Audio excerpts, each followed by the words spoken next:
And please like my channel. And subscribe. And hit that subscribe button and hit that bell. Good morning, good evening, good afternoon. This is Phoenix 198720 here to bring you my latest episode and my Let's Talk About series. And today, we're going to be talking about shit that Nintendo failed at. Yep, we're going to go right there.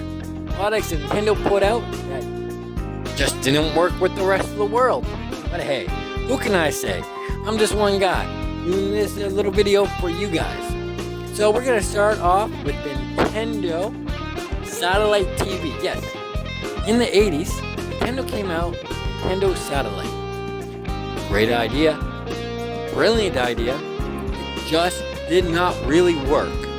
It wasn't able to do what they were hoping to do, and it failed. Yes, you can get satellite TV on it, but it just didn't put out the numbers.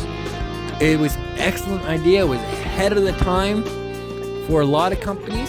Nintendo thought they could beat the curve, but they were too fast at beating that curve, and it didn't hold up for them.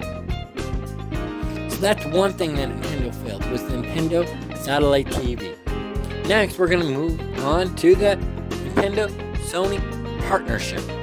Before the PlayStation 1 came out, Sony joined up with Nintendo on creating Nintendo's next console, which was supposed to be a lot more powerful than the NES.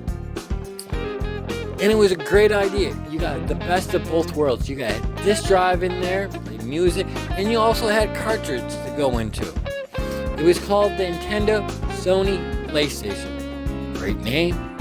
But Nintendo, they did Sony dirty. They were dirty to Sony. So when Sony said, yeah, okay, you want to play like this? You want to play like this? Okay, we're going to come up with our own consoles. Stuck up the bird to Nintendo, and they did. They came out with the PlayStation 1, which was a great, pretty good console. And so Nintendo, they released their Super NES, which came out on time that they wanted to do. Sony, well, they had to wait a little bit later to release their console because they had to build it from the ground up. And they did. And then that's when you got this Nintendo-Sony rivalry, where you got Crash Bandicoot and any TV ad trash Nintendo. Well, Crash is no longer a mascot for PlayStation, so Nintendo got something out of that. But their partnership was something that they failed at. Now we're going to move on to the next thing. The next thing is the Nintendo 64 Dual Disc. It was an add-on that was released in Japan. And it was supposed to allow developers more space when creating games. Again, great idea. But within the first month, it only sold 5,000 units of this add-on. And this add-on was a pretty good idea for them. And it would have worked, but it didn't sell, probably due to poor marketing. And we'll get on to that later. The next thing we're going to move on is the Nintendo GameCube Panasonic IQUE console. When Nintendo came out with the GameCube at the time, GameCube was the most powerful system out there, but because the way they went around handling their discs, they went with mini optical drive discs.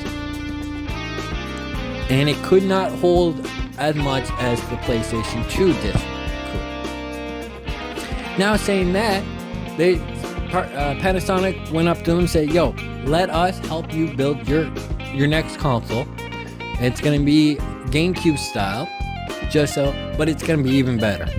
So they came out with this console. It was probably as big as a computer tower is. And I'm not lying. It had DVD player and had the 4 ports. It had a little screen on there. It was huge. It had power, and it did. It had a lot of power. But with a console that big came a great big $700 price tag to it at that time. Nintendo goes, no, we can't do that. We'll never sell consoles this way. So Nintendo backed out a deal, and Nintendo Panasonic GameCube's console never made it past prototype. Again, great idea. Just wasn't what Nintendo was looking for. Now, we're going to get on to the Power Glove. The Power Glove was, again, ahead of its time, and it seemed very well of a great idea. You put on this glove, you got to move your fingers and stuff, be able to do stuff, you had to swing up for your arm, and that's the issue. All the buttons were on one arm, so you couldn't really do too much with this. Now, depending on the size of your hand, you might have not been able to wear the Power Glove because it just didn't fit your hand, or fell off because your hand was too small. Again, Nintendo was ahead of its time for this, but at the same time, it was way too complex, and it didn't really sell that much. So that's another failed Nintendo product. Next, we're going to move on to the Nintendo Virtual Boy. Nintendo decided, okay, we can do virtual reality. Technology wasn't quite there. It was a stationized system that you put onto your table or whatever you needed to stabilize, put your head into the goggles, and you were playing. It made a lot of people sick. Motion sickness was horribly high with this, and it just didn't cut it. You're looking at a green screen, getting dizzy. So Nintendo, yes, great idea for the Nintendo Virtual Boy, Nintendo VR, but the technology wasn't there, and Nintendo failed on moving those consoles, or the Virtual Boy, whatever you want to call it. If it was a console, it was an add-on, but it was a failed product. Next, we're gonna move on to the Nintendo Joy-Cons. Yep, guys, we're jumping right to the Joy-Cons. How glad are those Joy-Cons are? Joy-Cons looked awesome if you were in handheld, but they had a major flaw, especially in the left. You got Joy-Con drift. Wasn't really thought through, and they didn't do anything really to fix it besides saying, ship us your Joy-Con, and we'll ship you a new one for free. Well, that's great, you have a replacement part, but how about fixing the Joy-Cons? Getting the Joy-Cons fixed. I guess they didn't really want to go in that route, and they didn't. All they had to do was put a better joystick in it, make the Joy-Con on the left hand and right hand side a tad bit bigger, and they would have been perfect. As you can tell, that the Nintendo Switch Lites don't really have the drift as often. They do drift, but not as often as those Joy-Cons do. And then we're going to be moving on to the Nintendo Online. When Xbox came out with their online, at that time, I believe it was for the 360, Nintendo with the Wii decided, you know what, we're going to do online as well. Big issue with the online. It kept lagging, you got kicked off your matches, you had to reconnect all the time, and you couldn't plug in an Ethernet cord to it unless you had the adapter for it. It was Wi-Fi. You plugged in a thumbnail drive, and you had Wi-Fi on it. So that was pretty cool. They were thinking there, but it just didn't work. People got really frustrated, and they started avoiding Nintendo Online. The only thing they really did was hoping to jump on and download a game from the Virtual Console. And rightfully so. You got no real internet connection there. You're not going to play an online match. There was no Super Smash Brothers. You're going to do, you start up 5 minutes later, 5 seconds later, 20 minutes later, 10 seconds later. You were kicked off because the server wasn't ready. The server wasn't good. Or just something walked in the path of your internet router and your console, and you got kicked off, or like, too bad because it wasn't that good. Now, we're going to move on to the Labo kit. Great idea in theory, but Nintendo, cardboard shit don't work. It just didn't.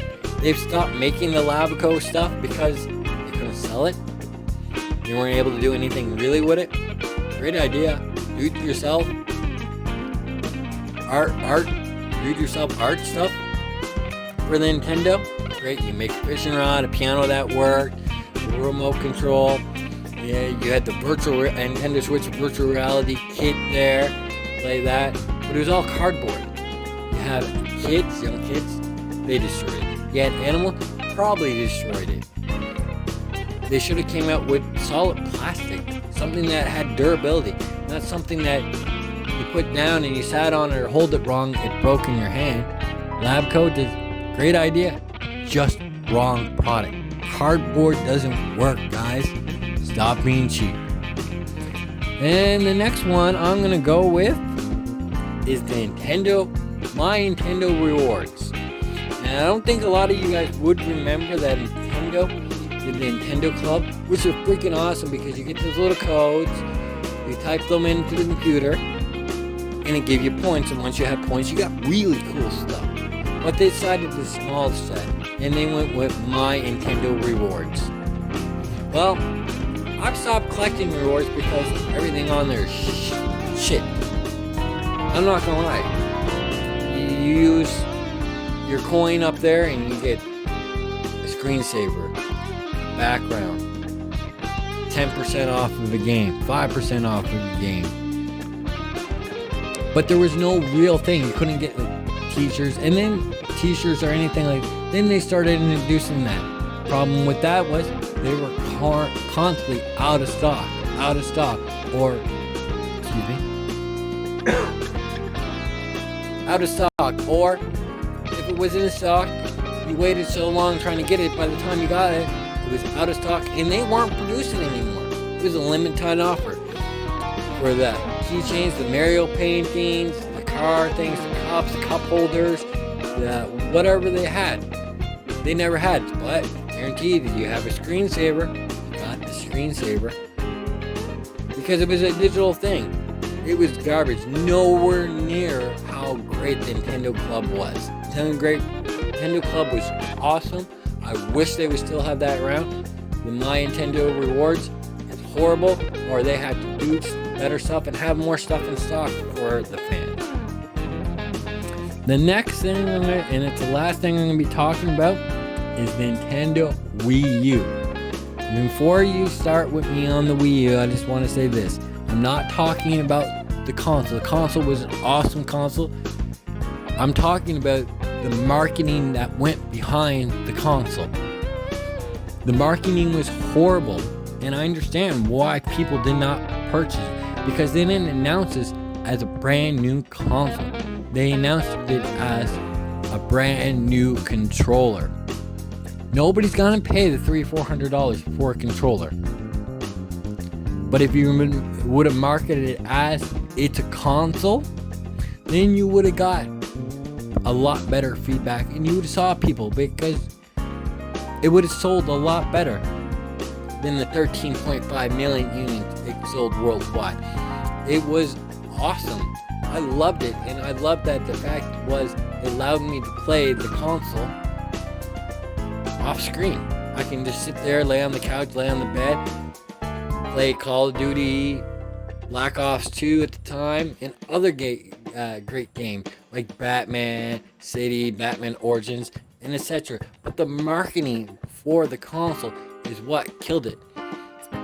What this brand new controller could do. Look at this controller. You can call on this controller. You can change your panorama view with this controller. This controller you can stream Netflix on. This controller. It wasn't a controller. The Wii U was a brand new console. Yes, it was able to be integrated with the Nintendo Wii, and I think they should have changed the name. It should have been like Nintendo something. But when they put the Wii U to it, everybody thought the U was meant the controller. No, it was a brand new system. Poor marketing on Nintendo. Nintendo seems to fail a lot with their marketing because they just don't know how to market properly. They gotta get hire somebody in the marketing department to market this shit better, because Nintendo loses out because their marketing sucks. Now saying that, what do you guys think about Nintendo stuff that have failed? Do you agree? Do you think there's more stuff that has failed? And I'm gonna say this before I end up my segment. Nintendo Online for the Switch, the online service plus expansion, is not a fail. It's people looking at it very poorly. It's actually really great. Now Nintendo's got to do a couple things, tweak it here and there, but it's coming along really well. And I think if people understood what the whole concept behind it, they probably have a better concept on what it's going. Even though it was a price jump, it still costs me $1.60 a month for the whole damn package for the expansion. So that's not a fail. So I don't want to hear that the Nintendo Switch Online Plus expansion is a fail, because it's not. You guys are just looking at it wrong. But until further ado, this is Phoenix 1987-20, and I hope you guys have a good morning, good evening, good afternoon. Peace.